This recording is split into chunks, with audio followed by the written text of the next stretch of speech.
Congressman Jerrold Nadler, and I'm here also to endorse Marty Connor for re-election, to urge everyone to vote for him in the Democratic primary on September 9th. I've known Martin since we served together in the state legislature before I was elected to Congress, and he was then and is now one of the most active, creative, progressive leaders in the state Senate and in the legislature. Now, of course, with Republican control of the state Senate, it's very hard for a Democrat to be influential, but he's managed it nonetheless. And I certainly look forward, when the Democrats take control of the state Senate, to Marty as one of the most senior Democrats being one of the most influential senators and bringing that influence to bear on progressive legislation. I've worked with Marty on legislation. I've worked with him in the community.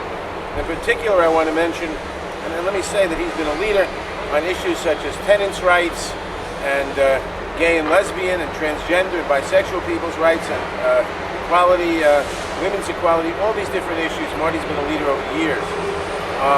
I particularly want to mention after 9/11, when this downtown community was impacted to a tremendous extent, obviously, I formed an organization called the Ground Zero Elected Officials Task Force to try to bring together all the resources of all the elected officials and to help the people who were down here and who were so traumatized. And State Senator Marty Connor was one of the most active members of that task force and brought to bear the resources of his office in a very effective manner.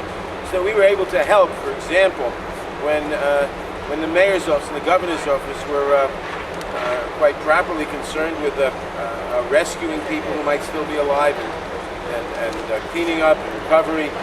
What about the senior citizens in Southbridge and other places who were there without any access to prescription drugs because all the pharmacies were closed, no one was allowed to come down here, the police blocked every road? Marty and I and some others in the Ground Zero Elected Officials Task Force, we got to the governor and we had mobile vans come down here with prescription drugs. We got the governor to waive the law that said that you couldn't give a drug to someone without seeing the prescription or having a prescription on file because they were on file in closed pharmacies. You couldn't get to them.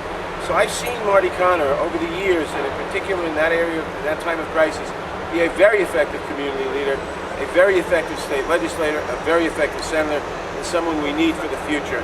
And I hope we keep him and that he wins this primary, and I urge everyone to vote for him. And I'm proud to endorse Marty for re-election.